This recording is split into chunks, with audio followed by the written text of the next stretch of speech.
You ever plan something so big, so heartfelt, so life-changing, that you can't stop imagining the moment you reveal it? You picture the smiles, the hugs, the tears of joy. But what if instead of joy, your gift became the reason your entire world flipped upside down? Because that's what happened to me. And I swear, it all started with just one surprise. I had been saving for years, cutting corners on lunches, skipping nights out, saying no to vacations of my own. Every paycheck I carved out just a little. And finally, I had enough.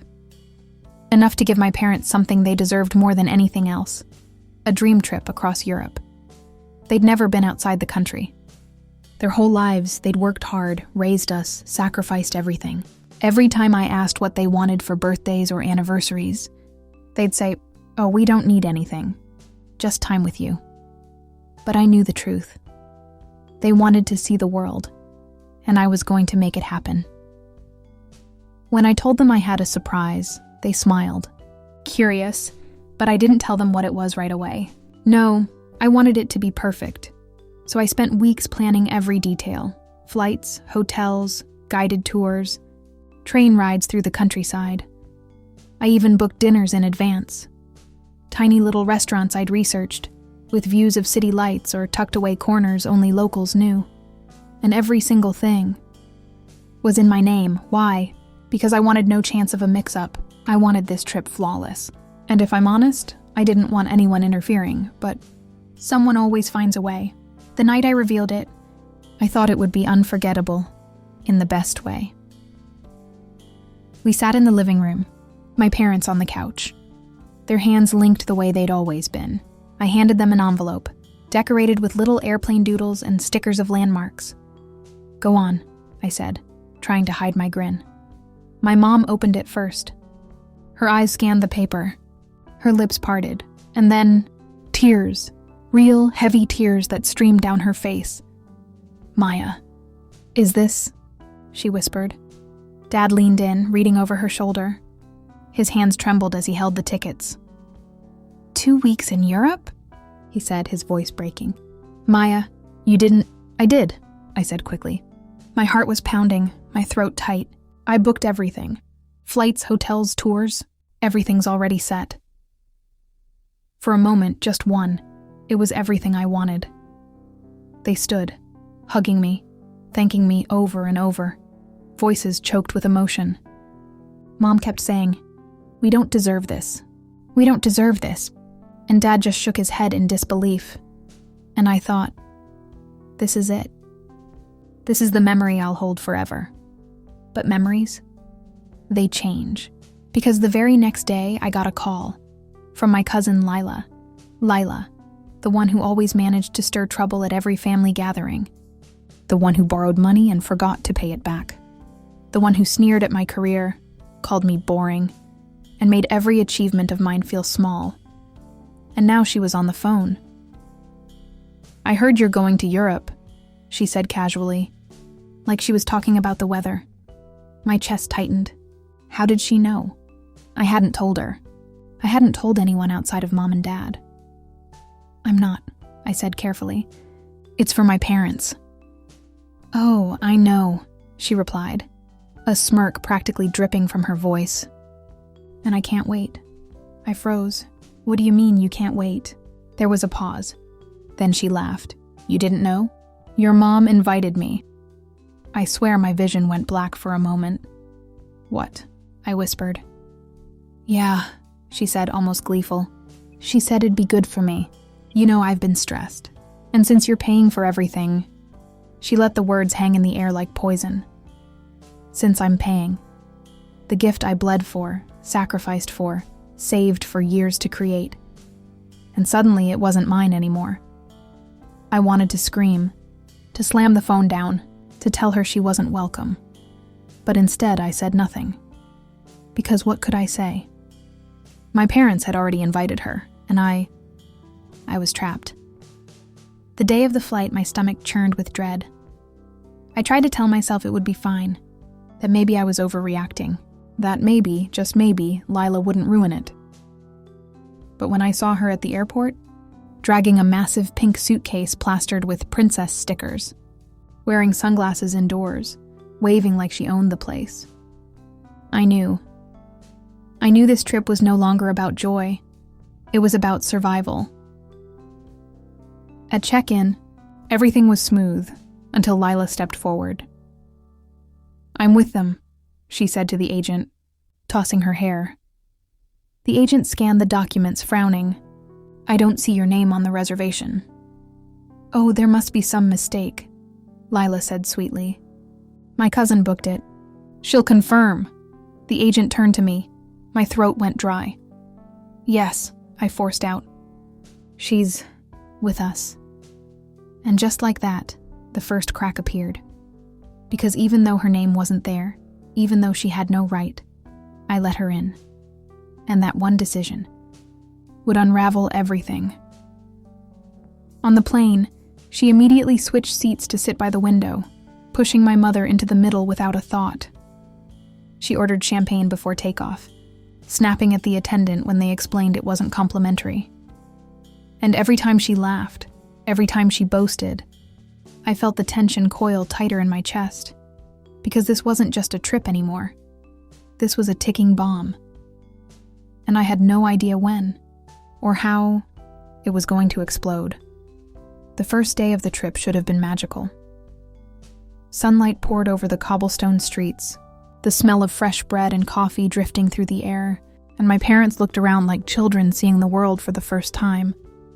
And for one fragile moment, I thought maybe, just maybe, everything would be okay. But then Lila opened her mouth. "This coffee tastes bitter," she sneered, pushing away a steaming cappuccino the waiter had just placed in front of her. "Don't they know how to make drinks here?" The waiter blinked, clearly offended, but smiled politely. My mom tried to smooth it over with a nervous laugh, apologizing in broken phrases. I sat there, biting my tongue so hard it nearly bled. Because that's how it began. Tiny cracks in paradise. At the first hotel, I handled the check-in. I handed over my ID, my credit card, my confirmation. Everything went smoothly, until Lila strutted forward. "Excuse me," she told the receptionist. "I'll need an upgrade to the suite with a balcony. Something with a view. Oh, and I'll need extra pillows. Goose down only. I have neck issues." The receptionist blinked, then turned to me. "Ma'am, her name is not on the reservation." Lila rolled her eyes dramatically. "Oh, don't bother her with details. I'm family." Everyone in the lobby turned to look at us. My parents looked embarrassed. I wanted to disappear into the floor. Finally, I forced a smile. "We'll just keep the rooms as they are." Lila huffed, muttering under her breath about how cheap Europeans were. And that's when I realized this wasn't just going to be inconvenient. This was going to be a nightmare. Everywhere we went, she found a way to make herself the center. At restaurants, she snapped her fingers for service. On tours, she interrupted the guides with questions that weren't really questions, but ways to show off. In shops, she picked up jewelry and scarves, looked at me and said, "You've got this, right? Since you're paying?" And the worst part? My parents let her. They sat silently, smiling weakly, as though avoiding conflict was easier than defending me. I started to feel invisible, like this wasn't my trip, like it never had been. But the real cracks came during the guided tour of the historic district. The guide, a kind man named Carlo, asked for everyone's tickets. I handed mine over, along with my parents. He smiled, checked them, and nodded. Then he looked at Lila. "Ticket?" he asked. She gave a lazy smile. "Oh, my cousin booked it. I'm with them." Carlo frowned. "No, ma'am. Each person must have their name on the ticket." "Well, obviously she booked it all under her name," Lila said, gesturing at me. "She's obsessive like that." The group started whispering, eyes darting between us. I felt heat creep up my neck. "Is her name on the list?" Carlo asked gently. I looked at my phone. At my carefully prepared confirmation, at the line that said, 3 tickets, not 4. and my stomach dropped. "No," I admitted quietly. "Her name's not here." Carlos sighed, shaking his head. "I'm sorry, miss, but I cannot allow her on the tour." Lila's voice rose, sharp and grating. "Are you kidding me? Do you know who I am? This is discrimination!" People stopped to stare. Phones came out. My parents begged, pleaded, but Carlos stood firm. And for the first time, I said nothing. Because inside, I felt something shift, something dark, something patient. That night, while my parents scolded me for not helping, I lay awake in bed, staring at the ceiling. I thought about the way she smirked when she got her way, the way my parents defended her instead of me, the way my hard-earned gift had turned into her playground. And that's when the thought came, quiet but sharp. Everything was under my name. Every booking, every reservation, every confirmation. She thought she was winning, but she didn't realize. She was already standing on a trapdoor. By day 3, the escalation began. At breakfast, she demanded the most expensive items, insisting they were included. When told they weren't, she leaned back and said, "Oh, Maya will cover it." At the museum, she cut in front of a line of school children, waving her hand like royalty. By the time we reached the next hotel, she had started acting like the trip was hers entirely. "Oh yes, my cousin booked this." I told her exactly what to do. She posed for photos in front of fountains, posting them with captions like, "Work hard, play harder. Europe, baby." And the comments poured in from her friends. "You're living the dream, girl." Not a single word about me. Not a single mention that this wasn't her money. It burned. But I stayed silent. Because the longer she played queen, the sweeter the fall would be. The tipping point came in the Italian countryside, on the way to a vineyard tour. We arrived at the car rental desk, where I had reserved a small SUV under my name. I presented my license. Everything was fine. Then Lila stepped forward. "Actually, I'll be driving," she announced, holding out her hand for the keys. The agent looked at her confused. "You're not listed as a driver." "Of course I am," she said. "It's my family's trip." I felt my jaw clench. "No," I said flatly. "I'm driving." But she wouldn't back down. She argued. She raised her voice. She demanded. Until finally, the agent refused entirely. "No one can take the car until this is resolved," he said firmly. My parents looked at me, disappointed. "Maya, just let her," my mom whispered. "She's only trying to help." Help? By getting us stranded? I swallowed my rage, smiled tightly, and signed the papers. But inside, I was boiling, because now I knew she wouldn't stop, not until she took everything. That night, she posted again, a photo of her holding a glass of wine on the balcony. Caption: "Some people dream of this life. I just live it. Blessed family vacay." And that's when I made my decision. This wouldn't go on anymore. If she wanted to claim it all as hers, then she could keep it. Every problem, every humiliation, every disaster waiting to happen. Because soon, it would all come crashing down, and I wouldn't lift a finger to stop it.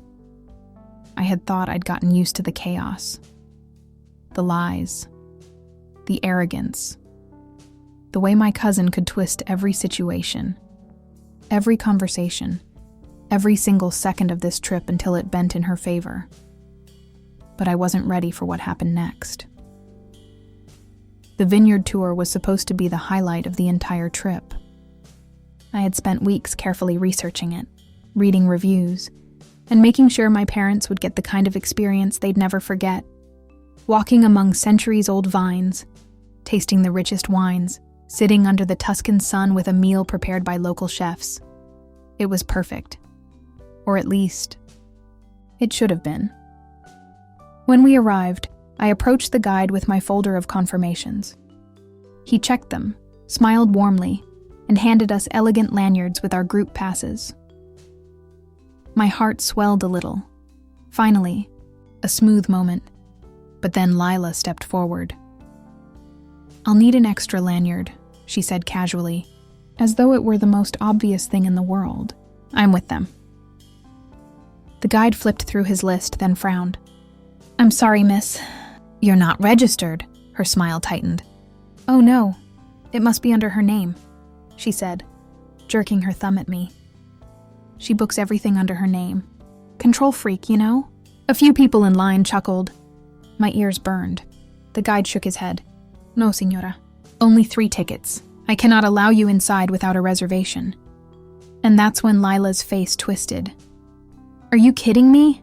I came all the way to Italy for this. Do you understand how much I spent? Do you know who I am?" The guide raised his hands, apologetic but firm. "Rules are rules. I'm sorry." And then everyone turned to me, my parents, the strangers waiting in line, even the staff, all of them staring at me, waiting for me to fix it. My mother's voice was sharp, a whisper filled with urgency. "Maya, do something." My father chimed in, frustrated. "Just pay for another ticket. It's not a big deal." Not a big deal. Those words hit me like a slap, because they didn't see it, the way she'd been leeching off me from the very first day. The way she'd stolen credit online, humiliated me at restaurants, disrupted every plan I'd made. And now, they expected me to fix it. Again, like always. I looked at Lila. She was glaring at me, tapping her foot, her arms crossed like a queen waiting for her servant. And something inside me broke. I smiled. Not a polite smile. Not a forgiving smile. A smile that made her blink, confused. And then calmly I said, "No." Her eyes widened. "What do you mean, no?" "I mean," I said slowly, savoring every word, "if you wanted to be on this tour, you should have bought your own ticket." The air went still. The tourists behind us leaned in, sensing drama. The staff exchanged glances. My parents froze, and Lila laughed, a short, sharp sound. "You're joking, come on." "Just pay for it." But I shook my head. "For once," I whispered, "you can handle it yourself." Her laughter turned to outrage. "You can't do this to me. After everything I've done for you," I cut her off. "Done for me? You've done nothing but take. Every meal, every hotel, every ride, every single moment of this trip, you've taken. And I've let you, but not anymore." Her face turned red, her voice rising until people across the courtyard were staring. "You ungrateful little..." The guide stepped in, firm now. "Miss, if you cannot calm down, I will have to ask you to leave the property." And then the begging began. My mom grabbed my arm, her nails digging into my skin. "Maya, please. Don't make a scene. Just do it for us. For your father. For me." My dad nodded quickly, his voice low but sharp. "She's family. Stop being selfish." Selfish. That word nearly knocked the wind out of me. Selfish, for refusing to be used. Selfish, for daring to say no. I looked at them both. And for the first time, I saw them clearly. They didn't care that I had sacrificed my savings. They didn't care that I had planned this trip for them. All they cared about was keeping the peace, even if it meant destroying me in the process. Something hardened in my chest. I pulled my arm free. "No," I said again, louder this time. "I'm done fixing everything. If you want her here so badly, then you figure it out. But I won't." And with that, I turned, walked past the guide, and stepped into the vineyard tour. Alone. The taste of victory was sharper than the wine that followed. As the guide led me through the fields, explaining the history of each vine, I felt lighter than I had in years. For once, I wasn't carrying anyone else's weight.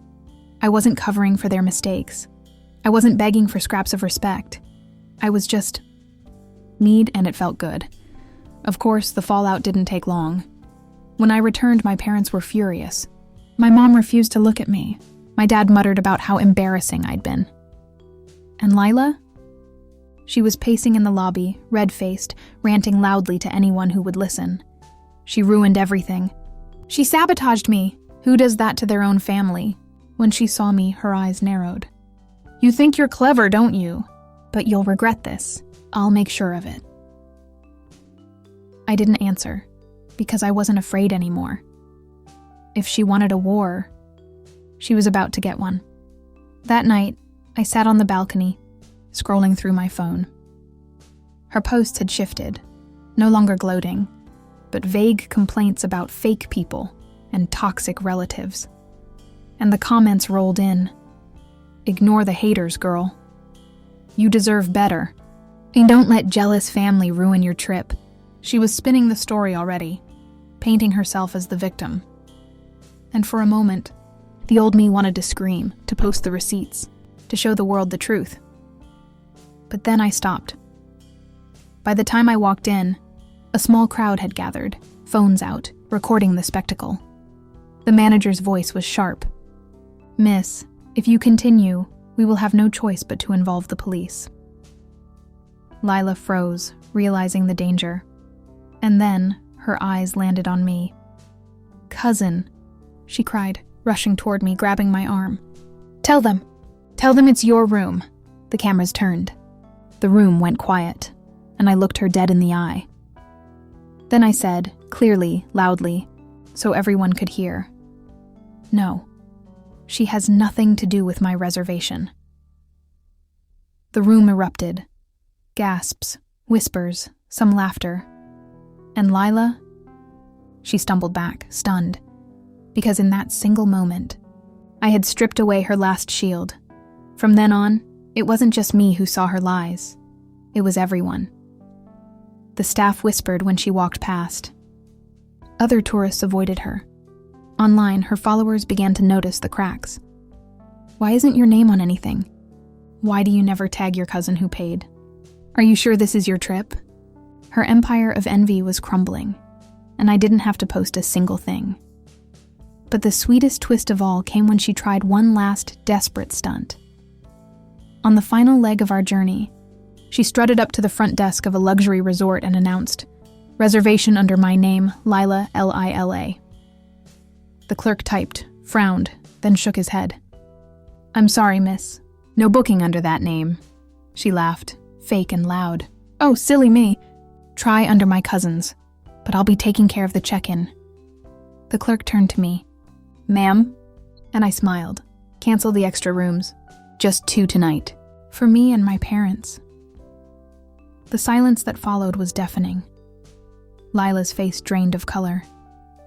My parents gasped, and the clerk nodded politely, canceling with a few swift keystrokes. That night, she slept in the lobby, her phone battery dead, her followers silent, her pride shattered, and I lay in a soft bed, the ocean outside my window, finally at peace. Because here's the truth about karma. It doesn't always come as lightning. Sometimes it comes slowly. A drip, a crack, a crumble, until finally, the whole rotten structure falls, and you're left standing, free. You'd think after everything, after the screaming, the begging, the public humiliations, that Lila might finally stop. But people like her, they don't stop, they double down. The morning after she'd been forced to sleep in the lobby, she came storming toward me, hair disheveled, eyes wild. "You think you've won, don't you?" She spat, loud enough for everyone to hear. "You think making me look bad changes anything? My parents will believe me. Everyone back home will believe me. You're nothing without me." And for the first time, I laughed. A real laugh. Sharp and cold, because the truth was, I had already won, and she didn't even realize it yet. Her downfall spread like wildfire. Clips of her lobby meltdown surfaced online, posted by amused tourists. Comments flooded in. So fake. Thought she paid for this trip? Leeching off her cousin. Pathetic. All this for Instagram likes? Embarrassing. Her follower count began to shrink. Brands that once drooled over her influencer lifestyle quietly pulled back. The empire she had built on smoke and mirrors was turning to ash, and I hadn't said a word. But the real confrontation came 2 days later. We were back in the city, preparing for the final leg of the trip. My parents sat stiffly at breakfast, their faces drawn, their voices tight with tension. Finally, my father set down his coffee and looked at me. "Maya," he said quietly. "This has gone too far." I raised an eyebrow. "Too far? You've humiliated her. You've embarrassed us. Do you think this is what family does?" I stared at him, stunned. All this time, all the sacrifices, and this was what he saw? Me as the problem? My mother jumped in, her voice trembling. "We didn't raise you to be cruel. She's difficult, yes, but she's still family. You've made her look like a fool." Something inside me snapped. I leaned forward, my voice low but steady. "No, she made herself look like a fool. All I did was stop cleaning up her mess." They flinched, but I wasn't done. "For years you've told me to give in, to stay quiet, to keep the peace, but what you really meant was, let her take whatever she wants. Let her treat me like nothing. Let her destroy me if it means avoiding conflict." My hands shook, but my voice grew stronger. "Well, not anymore. I won't sacrifice myself for your comfort. Not ever again." The silence that followed was suffocating. Then slowly, my mother whispered, "Maya, you sound heartless." I shook my head. "No, I sound free." Lila had been standing nearby the whole time, pretending not to listen. Now she stepped forward, arms crossed, a sneer on her lips. "Wow, look at you, acting tough for once. You really think anyone will believe your little sob story? Without me, you're invisible. Without me, you're nothing." I looked at her, really looked at her, and I saw it, the cracks in her armor, the desperation hiding behind the arrogance. She was terrified, because she knew her time was up. I stood, my chair scraping against the floor. "You're right about one thing," I said softly. "Without you, I'm free." And then for the first time, I pulled out my phone, receipts, confirmations, screenshots, photos of every meltdown, every insult, every theft of credit. I laid them on the table like cards in a game. You wanted followers? You wanted attention? Then let's give them the truth. Her face drained of color. "You wouldn't dare," she whispered. But I smiled. "Oh, I wouldn't have to. People already saw it. They know who you are. I don't need to say a word. You've destroyed yourself." She lunged for my phone, but I pulled it back, calm and steady. "Try it," I said. "Try one more stunt, but remember this. Everything on this trip is under my name. Every booking, every payment, every receipt. If I wanted to, I could erase you from it entirely, as if you never existed." Her hands trembled. Her lip quivered. For the first time, Lila had no words. The final blow came that evening. We were due for one last dinner, a farewell meal at a rooftop restaurant overlooking the city lights. As we entered, the host greeted me warmly, guiding us to a reserved table. Then he looked at Lila. "Name, miss?" She hesitated, then blurted, "Lila, it's under my name." The host checked his list, then shook his head. "I'm sorry, miss. Nothing under that name." I stepped forward, handing over my confirmation. "It's under mine," I said simply. The host smiled, nodding. And as he led us to the table, I turned to Lila and whispered, "This was never your trip. Not one single second of it." That dinner was the quietest of the entire vacation. No gloating. No boasting. No arguments. Just silence, because the war was over, and I had won. The next morning, as we prepared to leave, my parents tried one last time.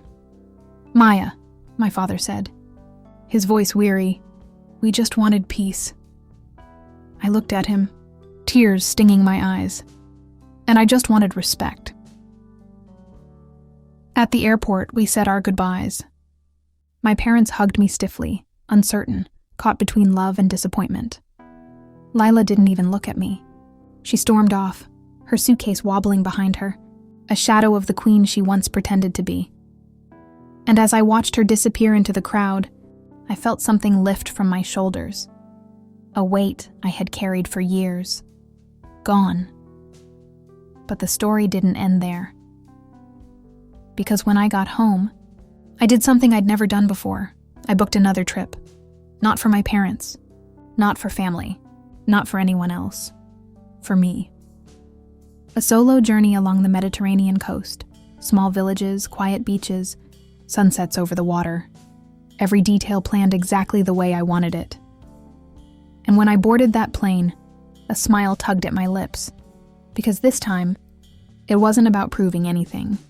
It wasn't about earning love or respect. It was about choosing myself. As I sat on the deck of a ferry weeks later, the wind in my hair, the sea stretching endlessly around me, I thought about everything I'd been through. The betrayal, the humiliation, the silence, the breaking point, and then the revenge. But more than anything, the freedom. Because here's what I learned. Family doesn't give you value. Money doesn't buy you respect. Silence doesn't make you strong. Boundaries do. And once you choose yourself, truly, unapologetically, no one can take that away from you. I raised my glass to the horizon, the sun dipping low, and I whispered to myself, "This is the life I deserve, and no one will ever steal it again."